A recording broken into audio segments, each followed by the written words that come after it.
तो दोस्तों आज के इस वीडियो में हम बात करने वाले हैं इंडियन एयरफोर्स अग्निवीर जो भर्ती निकली है। उसके बारे में आज हम फुल डिटेल जानने वाले हैं कि उसके लिए एलिजिबिलिटी क्या है, क्या क्या स्टेप्स होते हैं, कौन कौन से लोग उस फॉर्म को फिल कर सकते हैं और साथ ही फुल प्रोसेस क्या है कि फॉर्म का रजिस्ट्रेशन करने से लेकर और फाइनल प्रिंट तक कितने स्टेप्स पे आपको गुजरना होगा, किन किन स्टेप पे आपको सावधानी बरतनी होगी, ये सारी डिटेल आज इस वीडियो में हम बात करने वाले हैं। वीडियो में आप लास्ट तक बने रहिए। पूरा मैं रजिस्ट्रेशन से लेकर फाइनल प्रिंट आउट पेमेंट तक का पूरा प्रोसेस मैं आपको समझाने वाला हूँ। चलिए वीडियो में आगे बढ़ते हैं। वीडियो पहले अगर आप इस चैनल पर नए आए हैं तो इस चैनल को सब्सक्राइब कर लिया, ऐसे ही और भी अपडेट से जुड़े रहने के लिए। साथ ही अगर आपको वीडियो पसंद आती है तो वीडियो को एक लाइक कर देना। चलिए फिर वीडियो में आगे बढ़ते हैं।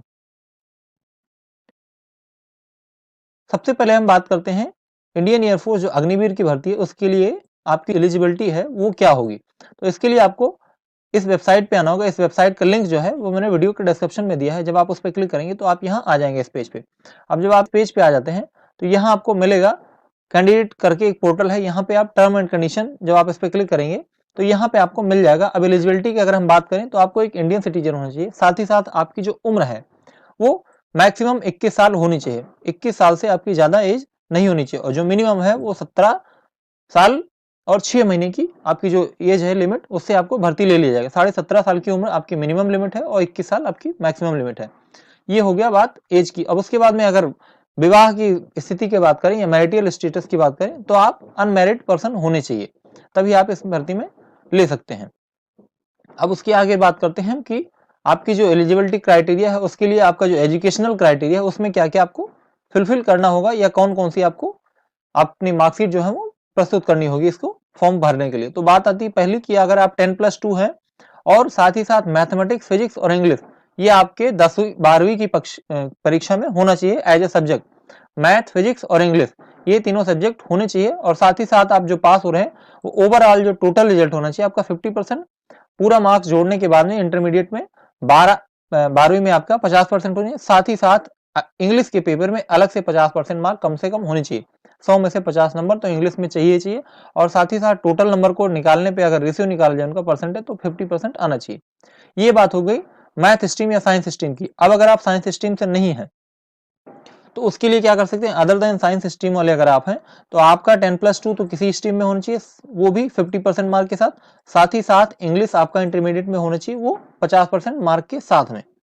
ये हुई आपकी 10+2 और 10+2 साइंस स्ट्रीम और अदर देन साइंस स्ट्रीम वालों की बात। अब इसके आगे अगर हम चलते हैं तो फिजिकल आपका क्या होना चाहिए, फिजिकल स्टैंडर्ड में पैरामीटर क्या है, वो क्या क्या मांग रहा है। तो अगर आप मेल कैंडिडेट हैं तो मेल कैंडिडेट की जो हाइट है वो एक्सेप्टेबल जो है वो 162 सेंटीमीटर है। 162 जो सेंटीमीटर आपकी हाइट है वो मिनिमम चाहिए, ठीक है। और उसके बाद में अगर फीमेल की हम बात करें तो 150 सेंटीमीटर 150 सेंटीमीटर जो है वो लक्षद्वीप और लक्षद्वीप के अगर कैंडिडेट्स हैं तो उनका 150 सेंटीमीटर चाहिए। और उसके अलावा अगर आप पहाड़ी क्षेत्रों से आती हैं, गर्ल्स कैंडिडेट की मैं बात कर रहा हूं तो आपकी जो अपर एज लिमिट या आपकी जो हाइट चाहिए वो 147 सेंटीमीटर 147 सेंटीमीटर। और जनरल अगर आप ना तो उत्तराखंड से या हिली स्टेशन से नहीं है, मतलब पहाड़ी क्षेत्रों से नहीं है, और ना ही आप लक्षद्वीप से हैं, तो फिर आपका 152 सेंटीमीटर जो है मिनिमम हाइट चाहिए ही चाहिए। ये फीमेल कैंडिडेट के लिए और मेल कैंडिडेट के लिए 162 सेंटीमीटर है, 162 सेंटीमीटर आपको चाहिए होगा। अब इसके बाद में फिर आगे हम अगर चलते हैं तो बात करते हैं वेट आपका क्या चाहिए। तो वेट जो है वो BMI इंडेक्स जो होता है, बॉडी मास इंडेक्स, उसके हिसाब से ये लेते हैं। इन्होंने कोई क्लियर नहीं लिखा है यहाँ पे। उसके बाद में फिर आगे आती है चेस्ट की बात जो है, वो चेस्ट की अगर हम मेल कैंडिडेट की बात करें तो 77 सेंटीमीटर 77 सेंटीमीटर मिनिमम चाहिए और 5 सेंटीमीटर जो है आपका एक्सपेंशन फुलाव जो है 5 सेंटीमीटर का मिनिमम होना चाहिए, ठीक है। ये हुआ मेल कैंडिडेट के। फीमेल के लिए इसमें कोई इसका रेंज नहीं होता है। हाँ, उनका एक्सपेंशन जो है वो 5 सेंटीमीटर मांगा जाता है। आपका कोई प्रिस्क्राइब क्राइटेरिया नहीं है कि इतने आपका जो है मेजरमेंट इतना चाहिए, लेकिन आपका जो फुलाव है वो 5 सेंटीमीटर चाहिए। फीमेल कैंडिडेट के लिए भी यहाँ मांगा जाता है। उसके बाद में अगर बात करें और फिजिकल स्टैंडर्ड में तो आपकी जो हेयरिंग है या सुनने की शक्ति है वो प्रॉपर होनी चाहिए विदाउट एनी गियर, मतलब कोई भी आप उसमें यंत्र ना लगा रहे हो, उसके अलावा आप बिल्कुल क्लियर सुन रहे हो। डेंटल की बात करें, आपके दांत जो है कम से कम आपके मुंह में 14 दांत चाहिए ही चाहिए। उसके बाद में फिर अगर आगे चलें तो उसमें फिर अगर आगे चलते हैं तो प्रेगनेंसी की जो बात करें ये तो कोई बात करने वाली है ही नहीं जब आप अनमैरिड की पर्सन की बात हो रही है। उसके बाद में फिर विजुअल स्टैंडर्ड की अगर बात करें तो आप चश्मा नहीं लगा रहे हो, चश्मा नहीं लगाना होना चाहिए। उसके बाद में फिर आगे चलें तो मेडिकल एग्जामिनेशन है। इसमें मेडिकल एग्जामिनेशन में आपकी यूरिन का चेकअप होगा, blood sugar, serum cholesterol, urea और सीरम, ये सारी चीजें आपकी चेक की जाएंगी। एक्सरे भी आपकी की जाएगी और ईसीजी आपका चेक किया जाएगा कि कोई हड्डियां आपकी टूटी नहीं है, ईसीजी चेक की जाएगी, कोई इंटरनल प्रॉब्लम नहीं है। ये सारी चीजें आपकी मेडिकल में चेक की जाएंगी। अब उसके बाद में फिर जब सारी चीजें आपने देख ली तो उसके बाद में अब आगे स्टेप पे हम चलते हैं कि फॉर्म का फिलअप कैसे करना है। उसके लिए सबसे पहले आपको कैंडिडेट वाले सेक्शन पे दोबारा आना होगा, या अगर आप कैंडिडेट सेक्शन पे नहीं आ जाते हैं तो इसका डायरेक्ट लिंक मैं वीडियो के नीचे डिस्क्रिप्शन में दे दूंगा, उस पर। अब अगर आप फर्स्ट टाइम आ रहे हैं तो यहाँ ये लॉगिन का पेज आपके सामने ओपन हो गया आता है। यहाँ पे आपको अपनी मेल आईडी और पासवर्ड फिल करना है, लेकिन आप चूंकि फर्स्ट टाइम आ रहे हैं तो यहाँ को लॉगिन नहीं करना है। आपको फर्स्ट टाइम आने पे यहाँ रजिस्टर करना होगा। ये उन कैंडिडेट के लिए जो पहले अपना रजिस्ट्रेशन कर चुके हैं, उनके लिए है कि यहाँ लॉगिन करें अब दोबारा। तो आप फर्स्ट टाइम आ रहे हैं तो आपको क्लिक हियर फॉर रजिस्टर, इस पर क्लिक करना होगा।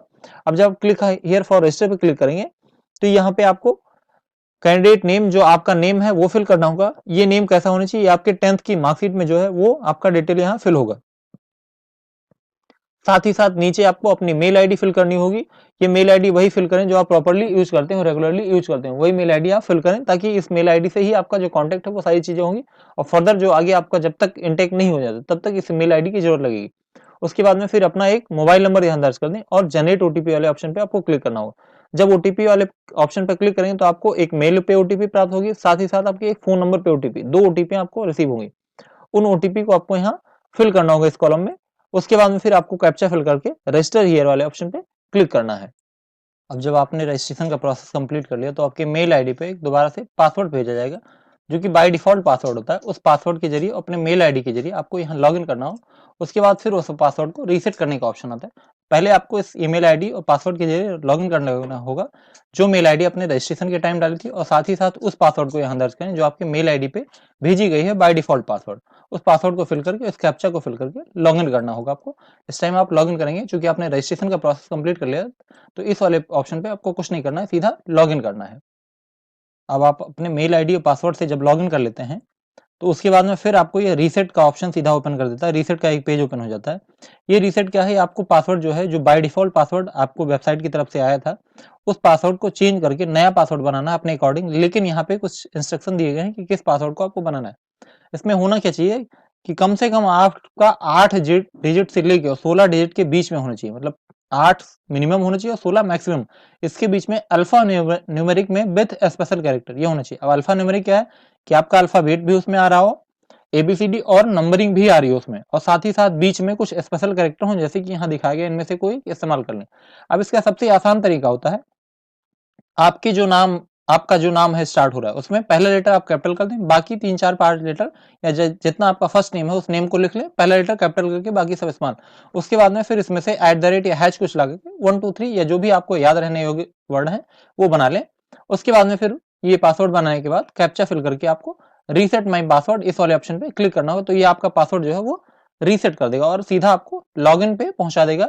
आपका जो पासवर्ड है वो रीसेट हो जाएगा, फिर आपको लॉगिन पेज ओपन हो जाएगा, उस पर आप नए पासवर्ड से लॉगिन करेंगे। अब पासवर्ड जैसे ही रीसेट हो जाएगा तो आपके सामने एक पॉपअप विंडो आ जाएगा, यहाँ पे लिखा होगा पासवर्ड रीसेट सक्सेसफुली। इस पे आपको कुछ नहीं करना, सिंपली ओके क्लिक कर देना। अब जब आप ओके क्लिक कर देंगे तो आपके सामने दोबारा ये इंस्ट्रक्शन का पेज ओपन हो गया और आप इस टाइम अपने अकाउंट में जो है वो लॉगिन हो चुके हैं। यहाँ पे आप अगर साइड में देखेंगे तो यहाँ सारी चीजें दी गई, इंस्ट्रक्शन का टैब है, personal detail, qualification detail, communication detail, ये सारी डिटेल्स यहाँ पे दी गई हैं। स्टेप बाय स्टेप आपको प्रोसेस करना है। पहले तो इंस्ट्रक्शन का पेज ओपन होता है, यहाँ पे ये दिखा रहा है कि अपना जो है कैंडिडेट मस्ट है वैलिड ईमेल आईडी और मोबाइल नंबर, ये सारी चीजें होनी चाहिए। तो ये सारी चीजों से आपने लॉगिन कर लिया है और जो आपका बेसिक एलिजिबिलिटी क्राइटेरिया था वो भी मैंने आपको पहले ही बता रखा है। तो ये सारी चीजें हैं। अब आप एक चीज का और ध्यान रखें कि जब आप इसको फिल करना चाह रहे हैं तो फिल करने से पहले कुछ डॉक्यूमेंट्स हैं जो आप पहले से ही रेडी रखें अपने फोन में या लैपटॉप में, जिसमें भी आप फिल कर रहे हैं। आपकी जो हाई स्कूल की मार्कशीट है, आपकी फोटो हुई, सिग्नेचर हुई, एक अपने लेफ्ट थंब का इंप्रेशन, बाएं अंगूठे का निशान। बाएं अंगूठे का निशान कैसे आप ले सकते हैं, एक इंक पैड लीजिए, उससे ब्लैंक पेपर पे आप अपना अंगूठा लगा दिए, उसको कैप्चर कर लीजिए, फोटो खींच लीजिए। उसके बाद में फिर आप उसको, ये चीजें डॉक्यूमेंट को रेडी रखें। अब आगे हम फॉर्म फिलअप के लिए आगे बढ़ते हैं।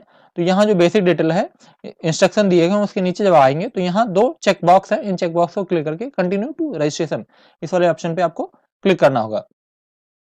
अब चूंकि मैंने बहुत देर से ये विंडो ओपन कर रखा है तो इस चीज का भी ध्यान रखिए, जब आपका विंडो बहुत देर से ओपन रहेगा तो ये सेशन एक्सपायर हो जाता, आपको ओके करना होगा। उसके बाद में फिर दोबारा से आपको लॉगिन करना होगा, लॉगिन का पेज ओपन हो जाएगा, लॉगिन करके फिर से आपको वही प्रोसेस करना होगा। जब आपने दोबारा लॉगिन किया अपना यूजर आईडी पासवर्ड डाल के, तो फिर आपने जनरल इंस्ट्रक्शन वाले जो टिक बॉक्स थे, चेक बॉक्स, उनको टिक करके जब प्रोसीड फॉर रजिस्ट्रेशन किया तो आपके सामने ये एक पेज ओपन हो जाएगा। इस पेज पे आपको क्या करना है, अपना जो पर्सनल इन्फॉर्मेशन और डिटेल को फिल करनी है। क्योंकि आपने नेम जो है अपना वो रजिस्ट्रेशन के टाइम में फिल कर दिया था, तो ये प्री फिल्ड आएगा। यहाँ पे अपना फादर नेम फिल करना है। फादर नेम आप वही फिल करेंगे जो आपके 10th में मार्कशीट हो। यहाँ पे अपने मदर का नेम 10th में मार्कशीट से जितने भी डिटेल्स आप यहाँ फिल करेंगे वो अपने 10th की मार्कशीट से मैच होती हुई फिल करनी है। डीओबी जो आपकी होनी चाहिए वो 2/1/2004 से लेके 2/7/2007 के बीच में होनी चाहिए, मतलब कि 17.5 साल से 21 साल के बीच में आपकी होनी चाहिए। और ये डीओबी आपके जो आधार कार्ड में नहीं, जो आपके हाई स्कूल की मार्कशीट में उस चीज को फिल करें, क्योंकि आप आधार कार्ड में करेक्शन करवा सकते हैं, लेकिन यहाँ पे डिटेल जो है मैट्रिकुलेशन या 10th की मार्कशीट की ही सारी चीजें मांगी जा रही हैं, वही आपका चेक किया जाएगा at the time of joining, या जब आप इनटेक लेने जाएंगे तो वहाँ वही चीजें आपके डॉक्यूमेंट से मैच की जाएंगी जो आप रजिस्ट्रेशन में फिल करेंगे। इसलिए आपकी जो हाई स्कूल की मार्कशीट में डिटेल है वही डिटेल्स आप यहाँ करेक्टली फिल करें। उसके बाद में फिर जब थोड़ा सा नीचे आ पाएंगे स्लाइड करके, तो नीचे और भी कुछ डिटेल्स मांगी गई हैं कि आपने कभी सर्व किया है आईएएफ में, इंडियन एयरफोर्स में, या आप इससे पहले से सर्व किया है या नहीं। अगर आपने सर्व किया है तो यस कर दें, अदरवाइज नो का ऑप्शन आपको सेलेक्ट करना होगा। उसके बाद सेव एंड कंटिन्यू वाले ऑप्शन पे आपको क्लिक करना, तो फिर आपके पास सामने एक अगली पेज ओपन हो जाएगी। पर्सनल डिटेल सेव करने के बाद में जब आप सेव एंड नेक्स्ट वाले ऑप्शन पे क्लिक करते हैं तो आपके सामने फिर एजुकेशनल क्वालिफिकेशन मांगी जाती है। अब इस एजुकेशनल क्वालिफिकेशन में आपको सेलेक्ट करना है। 3 ऑप्शन यहाँ दिए जाते हैं। पहला ऑप्शन है 10+2 इंटरमीडिएट या उसके इक्विवेलेंट कोई एग्जाम जो कि आपने इंग्लिश और फिजिक्स या मैथ के साथ पास किया है, या विदाउट भी है लेकिन इंग्लिश जो है वो आपको मैंडेटरी होना चाहिए, या आपने 3 ईयर की डिप्लोमा कोर्स की है इंजीनियरिंग में, या फिर आपने 2 ईयर की वोकेशनल कोई कोर्स कर रखी है। इन सारे तीनों ऑप्शन में से आपको सेलेक्ट करना होगा। तो फिर मैं जो भी आपका इक्विवेलेंट क्वालिफिकेशन है उस क्वालिफिकेशन को आप सेलेक्ट कर लेंगे। उसके बाद में सेव एंड कंटिन्यू वाले ऑप्शन पे क्लिक करना होगा। अब जैसे मैंने यहाँ इसको सेलेक्ट किया तो मेरे सामने एक नई विंडो ओपन हो गई कि क्या मैंने अपने इंटरमीडिएट में 50% मार्क्स प्राप्त किए थे, और साथ ही साथ इंग्लिश में मेरा जो अकेला इंग्लिश का पेपर था उसमें भी मुझे 50% मार्क्स मिले थे कि नहीं। तो आपको यहाँ एस करना होगा। उसके बाद फिर यहाँ पे अलग अलग डिटेल्स आपके सामने ओपन हो जाएंगी कि क्या आपने फिजिक्स और मैथ सब्जेक्ट जो है वो डिक्लेयर्ड हुए थे पास, तो यस करना है। 10+2 की स्ट्रीम क्या थी आपकी, वो आपको सेलेक्ट करना है, साइंस आर्ट या कॉमर्स जो भी थी। उसके बाद फिर कैटेगरी अप्लाइंग फॉर पर एलिजिबिलिटी क्राइटेरिया, साइंस सब्जेक्ट था आपका कि नहीं था, अदर देन साइंस था, या both science and other than science, अगर आपने 2 बार इंटरमीडिएट की है या किसी सिंगल सब्जेक्ट से की है तो उसके लिए है। फिर उसके बाद में आपका जो बोर्ड है उसको सेलेक्ट करना है, जिस बोर्ड से आपने इंटरमीडिएट पास की है उस बोर्ड को आपको यहाँ सेलेक्ट करना होगा। जिस भी बोर्ड से आपने स्टेट वाले बोर्ड से सेलेक्ट किया है उसको यहाँ सेलेक्ट। फिर अगला स्टेप आपका होता है कि 10+2 में जो 50% आपका मिनिमम मैंडेटरी मार्क्स है वो अपने पास प्राप्त किया था या नहीं, और आपको प्राप्त किए थे तो उसके बाद में आपकी परसेंटाइल कितनी है वो आपको यहाँ एंटर करनी है। आपने कितने परसेंट मार्क्स जो है वो प्राप्त किए थे वो आपको यहाँ एंटर करना होगा। उसके बाद फिर नीचे आपका परसेंटाइल पूछा है कि परसेंटेज का आपका मार्कशीट जो था वो परसेंटेज बेस पे था, सीजीपीए प्रणाली थी या ग्रेड प्रणाली। तो जो भी आपकी मार्कशीट में लिखी हो किस बेसिस पे आपका मार्क्स जो दिया है गया है, परसेंटेज था, सीजीपीए था या ग्रेड, वो आपको सेलेक्ट करना होगा। उसके बाद में फिर नीचे आने पे आपको अपने अलग अलग सब्जेक्ट के मार्क्स यहाँ फिल करने होंगे। पहले वाले में इंग्लिश का, दूसरा मैथ, फिर फिजिक्स, फिर बायोलॉजी थी, बायोलॉजी नहीं तो मैथ, मैथ तो होना ही चाहिए। अगर आपकी बायोलॉजी से आपने अलग से की है तो उसको भी फिल कर सकते हैं। उसके बाद में इस वाले सेक्शन में प्रत्येक सब्जेक्ट में आपने कितने मार्क्स पाए हैं वो आपको फिल करना होगा। बगल वाले सब्जेक्ट में आपको टोटल कितने मार्क्स में से आपको मिले, 100 मार्क्स के पेपर थे या 70। अब यहाँ पे अगर प्रैक्टिकल मार्क भी आपका था तो कोई उसको आप इंक्लूड करेंगे 100 में, उसको 100 ही जोड़ेंगे। मान लिया फिजिक्स में आपका 70 नंबर का रिटर्न था और 30 नंबर का प्रैक्टिकल था, तो वो 100 नंबर का ही बनेगा, और 100 नंबर से जो आपकी मार्कशीट पे लिखा है उस नंबर को यहाँ आपको फिल करना है। टोटल मार्क आप 100 मार्क यहाँ एंटर करेंगे। उसके बाद में फिर अलग अलग सब्जेक्ट का जो परसेंटाइल है वो आपको इधर एंटर करना होगा। परसेंटाइल आपका वही बनेगा, अगर 100 में से आपके मार्क्स हैं तो जितने मार्क्स होंगे आपके, जितने मार्क्स यहाँ होंगे वही आपके यहाँ परसेंटेज बन जाएंगे, क्योंकि 100 में से जितने नंबर आपके आए होंगे वही यहाँ परसेंटाइल बनेंगे, और प्रत्येक सब्जेक्ट का इंडिविजुअल आपको यहाँ परसेंटाइल एंटर करना होगा। उसके बाद में फिर नीचे जब आएंगे तो आपसे पूछा जा रहा है क्या आपके पास कोई कंप्यूटर नॉलेज है। अगर आपने कोई ले रखी है तो आप यहाँ से एस करके और फिर यहाँ से बेसिक, इंटरमीडिएट, एडवांस क्या है आपके पास, किस तरीके किस कैटेगरी के, उसको यहाँ फिल कर देंगे। अदरवाइज नो इसको सेलेक्ट कर देंगे, कोई दिक्कत नहीं है। उसके बाद में फिर कोई आपके पास एडिशनल मार्कशीट है, जैसे आपने कोई अलग से मार्कशीट आपके लिए थी, बैक पेपर होके आया था या कोई डुप्लीकेट मार्कशीट आई थी, वो अगर है तो यस करें, अदरवाइज नो करेंगे। ये 10+2 का आपका एडिशनल मार्कशीट ये पूछ रहा है कि आपने मान लिया एक बार साइंस स्ट्रीम थी, उसके बाद किसी सिंगल सब्जेक्ट से आपने दोबारा इंटरमीडिएट कर ली, तो सिंगल सब्जेक्ट की अलग मार्कशीट होगी, वैसे कंडीशन में आपको यस करना होगा, अदरवाइज आप नो रखें। उसके बाद में फिर यहाँ से पूछ रहा है हायर एजुकेशन क्वालिफिकेशन, आप इंटरमीडिएट के बाद में कोई आप और एजुकेशन ले रहे हैं अभी, उसकी कैटेगरी पूछा है। अगर आप अभी ले रहे हैं, उसमें थर्ड ईयर आपका कंप्लीट नहीं हुआ तो परसुइंग में डालेंगे, अगर आपका कंप्लीट हो गया तो ठीक है, कंप्लीटेड में डालेंगे, थर्ड ईयर का आपका फाइनल हो गया, आपने नहीं लिया था उसके बाद एडमिशन तो डिसकंटिन्यूड कर देंगे, अदरवाइज नॉट अप्लीकेबल। अगर कोई ऐसी कंडीशन आपने लिया, फेल हो गए थे या छोड़ दिया, ड्रॉप कर दिया, तो उसके बाद में नॉट अप्लीकेबल कर देंगे, या डिसकंटिन्यूड, अगर आपने 10+2 के बाद एडमिशन नहीं ही लिया तो डिसकंटिन्यू कर देंगे। ये सारी डिटेल फिल करने के बाद में आपको सेव वाले ऑप्शन पे क्लिक करना होगा, उसके बाद फिर सेव एंड कंटिन्यू करेंगे, तो ये आपको अगले स्टेज पे पहुंचा देगा। आपका कम्युनिकेशन डिटेल फिल करने की टैब ओपन होगी। पहले इन डिटेल्स को आप प्रॉपर्ली फिल कर ले, ध्यान से फिल करें, कोई करेक्शन नहीं होना चाहिए इसमें। जब आपने अपनी क्वालिफिकेशन डिटेल्स को ऊपर फिल करके सेव ऑप्शन पे क्लिक करेंगे, तो नीचे आपको अपने जो मार्कशीट्स हैं उनको अपलोड करने के लिए कहा जाता है। अब ऐसे में आपके यहाँ दो ऑप्शन मिलते हैं, या तो आप उसकी फोटो खींचें, उसके बाद में फिर अपलोड करें, सेव करें, या आप डायरेक्टली चाहें तो अपने डिजी लॉकर से अपना एक डॉक्यूमेंट जो है सीधा अपलोड कर सकते हैं।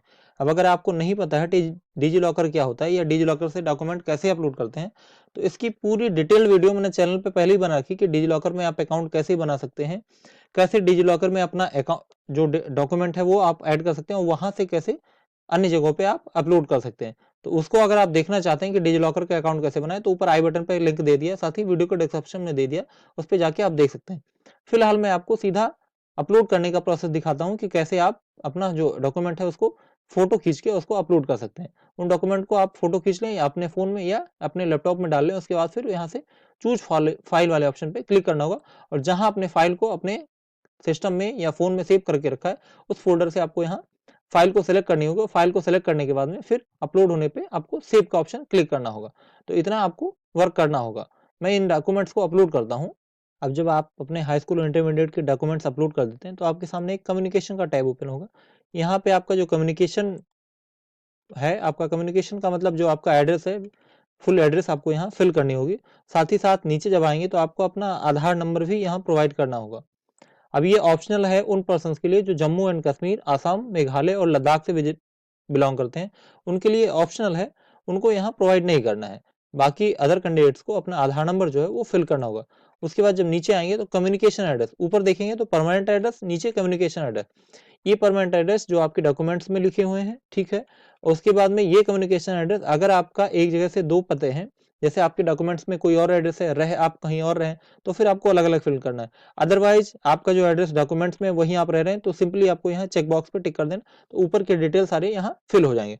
उसके बाद फिर सेव एंड कंटिन्यू वाले ऑप्शन पर आपको क्लिक करना होगा। तो ये सारी चीजें आप फिल करें। अब यहाँ पहले ऑप्शन में क्या है कि आपको अपना हाउस नंबर या स्ट्रीट नेम या कॉलोनी, अगर आप शहरी क्षेत्रों में रह रहे हैं तो आपका अपना हाउस नंबर या कॉलोनी अपनी फिल करनी होगी, किस कॉलोनी में रह रहे हैं, या स्ट्रीट आपकी क्या है ये फिल करनी होगी। अगर आप देहात के क्षेत्रों में रहे हैं तो आप अपना घर का नंबर जो है वो फिल कर दें, हाउस नंबर जो होता है। उसके बाद में कंट्री आपकी बाय डिफॉल्ट इंडिया सेलेक्टेड है, आपको अपना स्टेट फिल करना होगा, किस राज्य में आप रहते हैं, राज्य क्या है। उसके बाद में फिर अपनी डिस्ट्रिक्ट, आपका जो जिला लगता है उसको, जिले के बाद सब डिस्ट्रिक्ट, सब डिस्ट्रिक्ट वो होता है जो आपका तहसील होता है, उसको फिल करना होगा। उसके बाद फिर विलेज या टाउन, विलेज या टाउन में अगर आप शहरी क्षेत्रों में हैं, अर्बन एरिया से हैं, तो आपको यहाँ पे अपने टाउन या मोहल्ले का नाम लिखना होगा। साथ ही साथ अगर आप रूरल एरिया से हैं, ग्रामीण क्षेत्र से, तो अपने गांव का नाम लिखना होगा। उसके बाद फिर जो आपका नियरेस्ट पुलिस स्टेशन है उसको, आपका पोस्ट ऑफिस कहाँ लिखता है वो डिटेल, उसके बाद फिर आपको अपना एरिया पिन कोड फिल करना होगा जो कि आपके आधार कार्ड में पहले से ही दे रखा है, ये डिटेल फिल कर देंगे। फिर नीचे आएंगे तो अपना आधार कार्ड नंबर प्रोवाइड करना होगा। ये एक्सेप्शन उन लोगों के लिए है, जम्मू कश्मीर, असम, मेघालय और लद्दाख, इन लोगों को आधार कार्ड नहीं प्रोवाइड करना, बाकी सभी लोगों को अपना जो आधार कार्ड नंबर है 12 डिजिट का वो यहाँ फिल करना होगा। उसके बाद में फिर नीचे आ जाएं, आपके जो एड्रेस है, कम्युनिकेशन, आपका पत्र व्यवहार या आपको अगर कोई पोस्ट भेजा जाए तो जिस एड्रेस पे आपको मिल सकता है वो एड्रेस फिल करना है। अगर आपका परमानेंट एड्रेस ही आपका कम्युनिकेशन एड्रेस है, जहां आपका परमानेंट एड्रेस है डॉक्यूमेंट में, वहीं आप रह रहे हैं, तो सिंपली इस चेकबॉक्स को टिक कर देंगे। अन्यथा अगर दो है तो यहाँ पे अपना कम्युनिकेशन एड्रेस डालेंगे, जहां आप वर्तमान में रह रहे हैं वो इस पे होगा, और परमानेंट आपका जो एड्रेस है वो ऊपर वाले कॉलम में होगा। ये सारी डिटेल फिल करने के बाद में आपको सेव एंड कंटिन्यू वाले ऑप्शन पे क्लिक करना होगा। अब जब आप अपनी कम्युनिकेशन डिटेल्स फिल कर लेते हैं, सेव एंड कंटिन्यू कर देते हैं, तो फिर आपका एडिशनल डिटेल में आपके फिजिकल जो स्टैंडर्ड्स हैं वो चीज़ें आपके यहाँ मांगी जाती हैं। आपके आइडेंटिफिकेशन मार्क्स क्या है, आपकी हाइट कितनी है सेंटीमीटर्स में, साथ ही आपका चेस्ट कितना है, आपकी वेस्ट साइज मतलब आपकी कमर की साइज क्या है, पैंट का नंबर आप मत डालिए कमर की साइज में, आप इंची टेप से नाप लीजिएगा और सेंटीमीटर में वैल्यू चाहिए। साथ ही साथ आप किस नंबर का शूज पहनते हैं जो कि इंडियन रेंज में होनी चाहिए, इंडियन जो नंबरिंग होती है शूज पे वो नंबरिंग में आपको यहाँ फिल करना है। उसके बाद में फिर यहाँ कुछ और डिटेल्स है नीचे कि क्या आप एनसीसी का सर्टिफिकेट होल्ड करते हैं। यदि आपने एनसीसी किया है उसकी सर्टिफिकेट आपके पास है तो उसको आप यहाँ फिल कर देंगे। अगर आपके पेरेंट्स किसी एयरफोर्स में या एयरफोर्स के विंग में, एयरमैन में या किसी भी और पोस्ट पे अगर काम कर चुके हैं तो उसको आप यहाँ एस करें, अन्यथा नो करें। क्या आप कभी इंडियन आर्मी से निकाले गए हैं या इंडियन नेवी या किसी और गवर्नमेंट ऑर्गेनाइजेशन से निकाले गए हैं तो यस करें, अदरवाइज नो करें। क्या और फिर नीचे कुछ और बेसिक डिटेल्स हैं कि क्या आपको ड्राइविंग आती है। ड्राइविंग का मतलब आपको व्हीकल चलाना आता है। व्हीकल चलाना इस तरीके से नहीं, उसका आपको प्रॉपर लाइसेंस होना चाहिए तभी आप यस करें। तो अगर है तो यस करें, अदरवाइज नो। उसके बाद में फिर आपको क्या किसी ट्रेडिंग में आपकी नॉलेज है, सोल्डरिंग में, लेथ वर्क में या वेल्डिंग में है तो यस कर दें, अगर आपने आईटीआई कहीं से कर रखा है कोई चीजें। उसके बाद में फिर अगर कोई एनी अदर क्वालिफिकेशन है, कैटरिंग में अगर कोई आपने क्वालिफिकेशन ले ली है, कोई सर्टिफिकेट लिया है तो उसके लिए यस कर दें, otherwise no. Information technology IT में अगर कोई आपके पास सर्टिफिकेट है या नॉलेज है तो उसको यस करें। अकाउंटिंग में कोई नॉलेज है तो यस करें, अदरवाइज नो। क्या आपके पास कोई स्किल या क्वालिफिकेशन या कोई आपके पास अचीवमेंट है जो आपने पहले किया हो, कोई अचीवमेंट, उसकी सर्टिफिकेट भी होनी चाहिए तो यस करें, अदरवाइज नो रहने देंगे। क्या आपके पास स्पोर्ट्स का कोई अचीवमेंट है, आप स्पोर्ट कोटा में कोई आपने अचीवमेंट हासिल किया है तो उसको यस करें। उसके बाद में फिर क्या आप इंग्लिश और हिंदी की जगह अगर कोई और लैंग्वेज जानते हैं, बाइलिंगुअल होने की जगह और कोई लैंग्वेज भी जानते हैं तो यस करें, अदरवाइज नो रहने देंगे। फिर नीचे आएंगे तो मेडिकल हिस्ट्री आपसे पूछा जा रहा है। मेडिकल हिस्ट्री में क्या होगा कि आपको अगर कोई मेजर इलनेस है, कोई आपको गंभीर बीमारी है या कोई इंजरी हुई थी या कोई एलर्जी, तो उसको आपको यहाँ मेंशन करना है, अदरवाइज कुछ नहीं करना है, आप एनए कर देंगे। फैमिली मेडिकल हिस्ट्री, आपके पेरेंट्स में अगर किसी को मेजर बीमारी थी, कोई मेजर सर्जरी हुई या कोई एलर्जी है तो उसको आपको यहाँ दर्शाना होगा, एस करना होगा, अदरवाइज वो जो भी आपकी डिटेल है, जो भी आपको इलनेस है, एलर्जी है या कोई सर्जरी हुई तो वो यहाँ आपको प्रॉपर लिखना होगा डिटेल के साथ में, नहीं तो आप नो कर दें या एनए कर दें। उसके बाद सेव एंड कंटिन्यू वाले ऑप्शन पे आपको क्लिक करना होगा, ये डिटेल्स आप फिल कर लें। अब जब आपने एडिशनल डिटेल्स को अपने फिल कर लिया तो उसके बाद अगली स्टेप आपके सामने ओपन हो जाती है, अपलोड फोटो एंड सिग्नेचर। अब आपको यहाँ क्या करना है, कुछ डिटेल्स इसके बारे में दी गई है कि जो आपकी फोटोग्राफ होनी चाहिए। फोटोग्राफ में क्या इंक्लूड होता है, आपका सिग्नेचर जो है फोटोग्राफ और आपकी जो थंब इंप्रेशन है, बाएं अंगूठे का जो अंगूठे का निशान है वो सारी जेपीजी फॉर्मेट में होनी चाहिए, यानी कि जब आप फोटो खींचते हैं तो वो जेपीजी फॉर्मेट में ही शो होता है। साथ ही साथ उसको मिनिमाइज करके 10 से 50 केबी के बीच में ही रखें, ना तो 10 केबी से छोटी और ना ही 50 केबी से ज्यादा होनी चाहिए। इस चीज को भी आप ध्यान रखें। उसके बाद में फिर जब आप फोटो को सेव कर रहे हो तो फोटो पासपोर्ट फोटोग्राफ इस नाम से सेव करें इस फाइल को। अपनी जो इमेज होगी आपकी साइन की उसको सिग्नेचर नाम से सेव करें, तभी अपलोड हो पाएगा। और आपका जो लेफ्ट थंब इंप्रेशन होगा, बाएं अंगूठे का निशान, उसको थंब इंप्रेशन इस नाम से सेव करें, तभी वो फाइल जो है यहाँ अपलोड हो पाएगी। अब ये सारी चीजें जब आप मिनिमाइज करके स्टोर कर लें उसके बाद वन बाय वन यहाँ चूज फाइल वाले ऑप्शन पर क्लिक करके और आप इसको अपलोड कर सकते हैं। पहले चूज फाइल वाले ऑप्शन पर क्लिक करेंगे तो आपके सामने आपका फोल्डर ओपन कर देगा, या अगर आप फोन में इस्तेमाल करें तो गैलरी ओपन कर देगा। वहां से आप इसको जहां भी आपने सेव किया वहां से इसको सेलेक्ट कर लें, उसके बाद फिर यहाँ पे अपलोड कर दें। अब यहाँ अगर देखेंगे तो ये इमेज का जो फॉर्मेट है ओपन हो गया। और यहाँ पे कुछ आपको एक चीज और देता है कि आपका इमेज अब जो है वो अगर क्रॉप करना चाहते हैं तो क्रॉप कर सकते हैं, अन्यथा आप इसको स्किप कर सकते हैं। अगर ओरिजिनल चाह रहे हैं तो स्किप कर दीजिए, अदरवाइज क्रॉप करना चाहें तो क्रॉप वाले ऑप्शन पर सेलेक्ट कर लें। अगर आपकी फोटो बड़ी तो क्रॉप कर सकते हैं। ऐसे ही अपनी सिग्नेचर जो है उसको सिग्नेचर अपलोड कर दें, उसके बाद में फिर अपना थंब इंप्रेशन, ये सारी चीजें अपलोड कर दें। उसके बाद में फिर आप सेव वाले ऑप्शन पर क्लिक करेंगे। वन बाय वन करके मैं अपनी सारी डिटेल्स को अपलोड कर लेता हूँ, फिर आगे का प्रोसेस जो मैं वो आपको समझाता हूँ।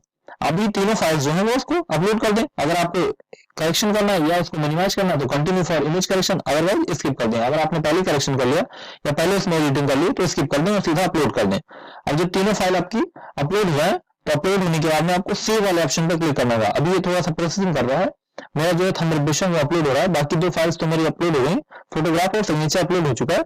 अब ये थोड़ा सा थंब इंप्रेशन में टाइम ले रहा है। अब जब आप तीनों फाइल्स अपलोड कर लें तो नीचे यहाँ सेव का ऑप्शन दिया है, इस पर क्लिक कर दें ताकि ये डिटेल जो है सेव हो जाए। अभी आपका जो डिटेल है वो सेव हो गया। अब नीचे जब आएंगे तो आप यहाँ देखेंगे इन सारी डिटेल को अपलोड करने के बावजूद भी आपको अपनी जो फोटो है वो लाइव कैप्चर करनी होगी। लाइव कैप्चर का मतलब सीधा आपको अपना कैमरा स्टार्ट करके अपनी एक फोटो क्लिक करनी होगी, और इसके लिए कुछ इंस्ट्रक्शन भी दिए गए हैं कि जब आप फोटो अपनी खींच रहे हो तो अपने ब्राउजर में अलाउ का ऑप्शन, जब आप इस पर क्लिक करेंगे स्टार्ट करना इस पे, तो यहाँ ओपन एक अलाउ का ऑप्शन है, उसको अलाउ कर दें। उसके बाद में आप इस चीज को ध्यान रखिए कि जिस रूम में आप खींच रहे हैं अपनी फोटो, वहां पे आप प्रॉपर्ली चेयर पे या टेबल पे बैठे हो ताकि आपके कैमरे के सामने फुल फेस आए। उसके बाद में उस रूम में प्रॉपर्ली लाइट हो, डार्क एंड प्लेस में ना खींचे, अंधेरे वाले रूम में भी ना खींचे, लाइट आपके चेहरे पे सामने से हो। मैं आपको गाइड करूंगा कि अगर आप लैपटॉप में इसको क्लिक करना चाहें तो अक्सर करके लैपटॉप का जो कैमरा होता है वो ब्लरी होता है, तो इससे अच्छा होगा कि ये सारे ऑप्शन फिल करके फिर अपना अकाउंट जो है फोन में लॉगिन कर लें और फोन से अपना ये जो फोटो है उसको अपलोड कर दें। फिर उसके बाद में सेव एंड कंटिन्यू में करें। अगर आपके लैपटॉप या डेस्कटॉप की जो फोटो कैमरा है वो ठीक है, ठीक ठाक है, अच्छी कंडीशन में, तो कोई बात नहीं, आप अपने इसी सिस्टम से कर लें। अदरवाइज मैं आपको ये सजेस्ट करूंगा कि अपने फोन में क्लिक करें ताकि उससे क्लियर इमेज आए। क्या करना है आपको, कुछ नहीं करना, सिंपली यहाँ से आप अपनी लॉग आउट हो जाए, उसके बाद फिर अपने फोन में ब्राउजर में ओपन करके जिस प्रोसेस से मैंने इस पर लॉगिन किया उसी तरीके से इसको लॉगिन कर लें, या वीडियो के डिस्क्रिप्शन में जो लिंक है उस पर क्लिक करें, फिर आप लॉगिन कर लें और लॉगिन करके फिर अपना ये फोटो अपलोड कर दें। फोटो अपलोड करके फिर आगे का प्रोसेस अगर आप चाहते हैं तो फोन से कर सकते हैं, अदरवाइज सिस्टम पे आगे कर सकते हैं। अब मैं अपनी जो इमेज है उसको अपलोड कर लेता हूँ, फिर आगे की प्रोसेस आपको समझाता हूँ। अब जब आप अपनी फोटो को कैप्चर कर लेते हैं फोन के जरिए, तो उसके बाद में फिर आपके सामने ऑप्शन होगा सेव एंड कंटिन्यू। जब इस ऑप्शन पे आप क्लिक करेंगे तो ये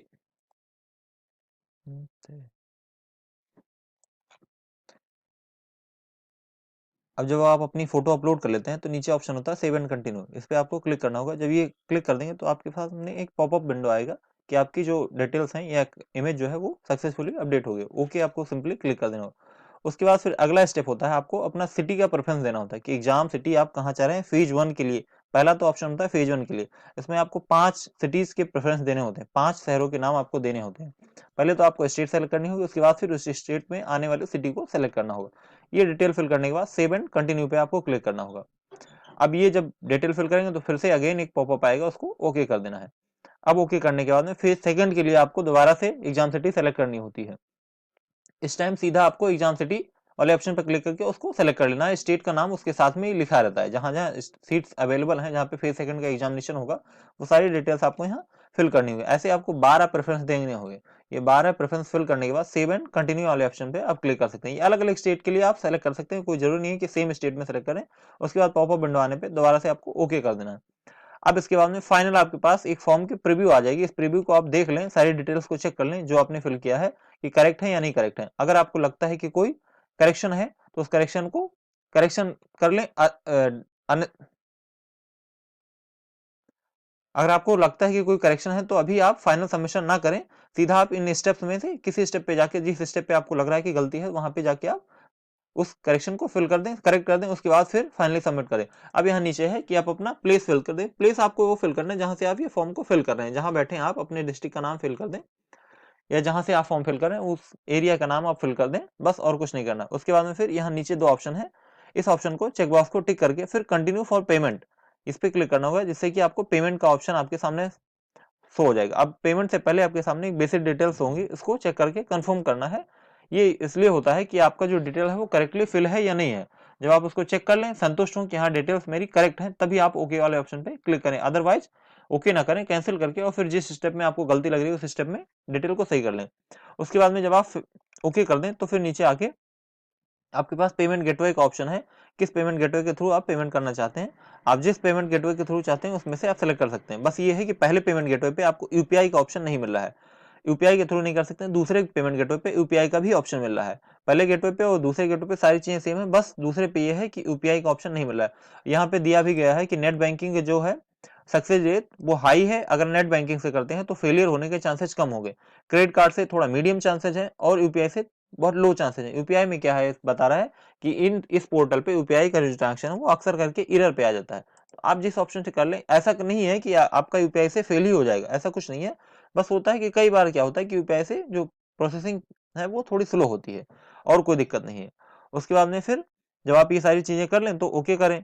अब जब आप ओके करेंगे तो आपके सामने डिटेल ओपन होके आ जाएंगी। अब यहाँ आपको ऑप्शन सेलेक्ट करना होगा किस मोड से आप पेमेंट करना चाहते हैं। आपकी जो फीस होगी वो 649 रुपए है, और आपको मोड सेलेक्ट करना होगा किस मोड से पेमेंट करना चाह रहे हैं। अगर आप क्रेडिट कार्ड के थ्रू चाहते हैं तो इस ऑप्शन पे, डेबिट कार्ड से चाहते हैं तो ये डेबिट कार्ड का मतलब यहाँ एटीएम कार्ड से है, अगर आपके पास एटीएम कार्ड है उससे चाहते हैं तो इस ऑप्शन को सेलेक्ट कर लें, अदरवाइज नेट बैंकिंग से चाहते हैं तो इसको, और यूपीआई से करना चाहते हैं तो इस ऑप्शन को सेलेक्ट कर लें, जिस मोड में आप करना चाहते हैं उस ऑप्शन को सेलेक्ट कर लें। जैसे मैं यूपीआई से करना चाह रहा हूँ तो यूपीआई को सेलेक्ट कर लिया। अब आपको अपना यहाँ यूपीआई आईडी फिल करनी होगी, जो आपकी यूपीआई आईडी उसको फिल करें, उसके बाद मेक पेमेंट वाले ऑप्शन पर क्लिक करें, तो जिस यूपीआई आईडी को आपने फिल किया है उसके एप्लीकेशन में आपको एक नोटिफिकेशन आएगा, उस पर आपको क्लिक करके वो पेमेंट को करना होगा, तब आपका पेमेंट कंफर्म होगा। अब इस ऑप्शन को आप फिल कर लें, फिर आगे के डिटेल को हम जानते हैं। अब जब आपका पेमेंट सक्सेसफुली कंफर्म हो जाएगा तो यहाँ पेमेंट स्टेटस में आपको दिखा देगा ऑनलाइन पेमेंट सक्सेसफुल। हो सकता है जब आपका पेमेंट कंफर्म हो तो ये लॉग आउट हो जाए, ऐसा भी हो सकता है, तो क्योंकि ये काफी समय तक ओपन रहने की वजह से इसका सेशन जो है एक्सपायर हो जाता है, इसलिए लॉग आउट हो जाता है। उसे कोई इशू की बात नहीं है, आप दोबारा लॉगिन करेंगे तो आपका जो पेमेंट है वो कंफर्म दिखा देगा। अब जब पेमेंट कंफर्मेशन हो जाए तो यहाँ पे आप आने के बाद फिर इसको स्लाइड करके जब नीचे आप आएंगे तो यहाँ देखेंगे प्रिंट प्रीव्यू का ऑप्शन है, इस पर क्लिक करके आप इस फॉर्म की जो प्रिंट है उसको निकाल सकते हैं। इस फॉर्म को प्रिंट करके आप अपने पास सेव रख सकते हैं। और ये पूरा फाइनल स्टेप था, आपको स्टेप बाय स्टेप प्रोसेस मैंने समझाया है। मैं आशा करता हूँ कि आपको ये पूरे स्टेप को समझने में कोई दिक्कत नहीं होगी, ना ही फॉर्म को फिलअप करने में कोई अब समस्या आएगी। अगर फिर भी आपको कोई प्रॉब्लम आती है तो कमेंट सेक्शन में आप उस चीज को पूछ सकते हैं, मैं आपको जरूर ही रिप्लाई दूंगा। मैं आशा करता हूं कि आपको ये पूरी जानकारी समझ में आई होगी। अगर आपको वीडियो से थोड़ी भी हेल्प मिलती है तो वीडियो को एक लाइक कर देना। साथ ही ऐसे ही और भी अपडेट से जुड़े रहने के लिए, फ्यूचर में जो भी अपडेट आते हैं उनसे जुड़े रहने के लिए इस चैनल को भी सब्सक्राइब कर लीजिएगा।